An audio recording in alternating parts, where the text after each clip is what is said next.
ಮೇಲೆ ಬರುವುದು ಬೇಡ. ರಿಲ್ಯಾಕ್ಸ್. ಅದೇ ರೀತಿ ಎರಡು ಕಾಲುಗಳು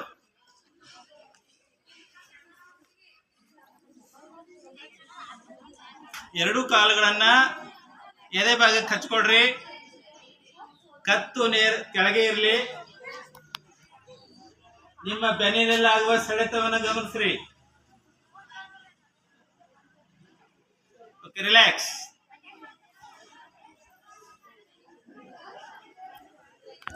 ಓಕೆ, ನಿಮ್ ದೇಹವನ್ನು ಎತ್ಕೊಳ್ರಿ. ನಿಧಾನವಾಗಿ ಉಸಿರಾಡ್ರಿ.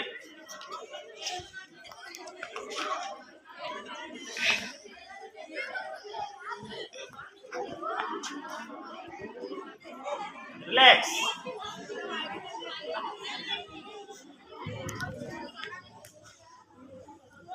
Okay, sitting going. ಸರ್ ಹೆಚ್ಚು ಕಡಿಮೆ 48 ವಯಸ್ಸು, ನನಗೆ 45, 46. ಆದ್ರೂ ನಮ್ ದೇಹ ಮನಿತದ. ಯಾಕ?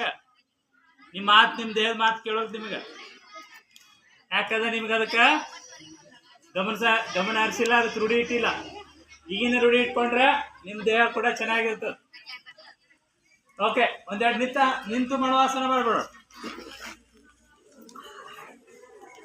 ನಮ್ಮ ದೇಹವನ್ನ ವೃಕ್ಷವಾಗಿ ಮಾಡ್ಲಿಕ್ಕೆ ಯೋಗಾಸನ ವೃಕ್ಷಾಸನ ಅಂತಿದೆ. ನಮ್ಮ ದೇಹವನ್ನ ಒಂದು ವೃಕ್ಷದ ಆಕಾರಕ್ಕೆ ತಗೊಂಡ್ಬರೋಣ.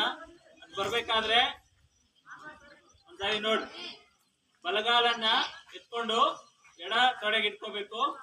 ನಿಧಾನವಾಗಿ ಕೈ ಮೇಲೆ ಬರ್ಬೇಕು. ಆದ್ರೆ ನಮ್ ದೇಹ ನಿಲ್ಲಲ್ಲ. ನಿಲ್ಬೇಕಾದ್ರೆ ನಿಶ್ಚಲವಾದ ವಸ್ತುವನ್ನು ನೋಡ್ಬೇಕು. ಚಲಿಸುವ ವಸ್ತುವನ್ನು ನೋಡಿದ್ರೆ ನಿಮ್ ದೇಹ ಕೂಡ ಆಗಾಡ್ತದೆ. ಯಾವ್ದಾದ್ರು ನಿಶ್ಚಲ ಇರುವ ವಸ್ತುವನ್ನು ನೋಡ್ರಿ.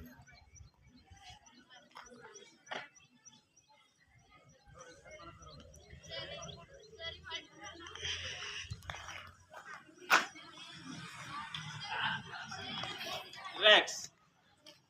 ಎಡಗೈ, ಈ ಸಲ ಎಡಗಾಲು. ಉಸಿರು ತಗೊಳ್ತಾ ನಿಧಾನವಾಗಿ ಎಡಗಾಲನ್ನ ಬಲ ತೊಡೆಗಿಟ್ಕೊಡ್ರಿ.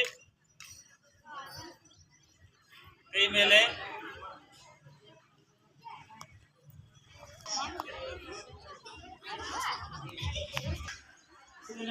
ಗಮನ ಇರಲಿ.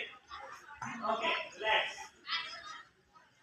ಅದೇ ರೀತಿ ಬಲಗೈಯಿಂದ ಎಡಗಾಲಿನ ಹೆಬ್ಬೆರಳು.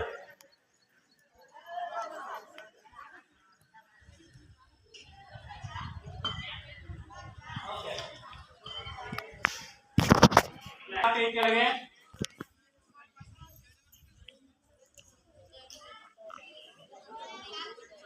ಕಾಲಿನ ಸ್ನಾಯುಗಳ ಸೆಳೆತ ಗಮನಿಸ್ರಿ. ಉಸಿರು ತಗೊಳ್ತಾ ನಿಧಾನವಾಗಿ ಮೇಲೆ. ರಿಲ್ಯಾಕ್ಸ್.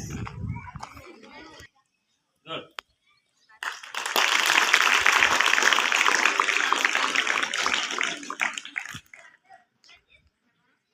ಶೀರ್ಷಾಸನ. ನಮ್ಮ ದೇಹದ ಅತ್ಯಂತ ನಾಯಕ ಯಾರು? ದೇಹದ ನಾಯಕ ಹೆಡ್ ಅಂತೀವಲ್ಲ, head of the body, big boss. Big boss ಅದು ಚೆನ್ನಾಗಿರ್ಬೇಕು. ಆರೋಗ್ಯಕರವಾಗಿರ್ಬೇಕಾದ್ರೆ ರಕ್ತ ಪರಿಚಲನೆ ಚೆನ್ನಾಗಿ ಆಗ್ಬೇಕು. ಅದು ನಮ್ಮ ಹೃದಯದಿಂದ ಮೇಲ್ಗಡೆ ಇರೋದ್ರಿಂದ ಅದಕ್ಕೆ ರಕ್ತ ಪರಿಚಲನೆ ಸಫಿಸಿಯೆಂಟ್ ಆಗಿರಲ್ಲ. ಈ ರೀತಿ ಆಸನಗಳು ಮಾಡೋದ್ರಿಂದ ರಕ್ತ ಪರಿಚಲನೆ ಜಾಸ್ತಿ ಆಗ್ತದೆ. ಓಕೆ,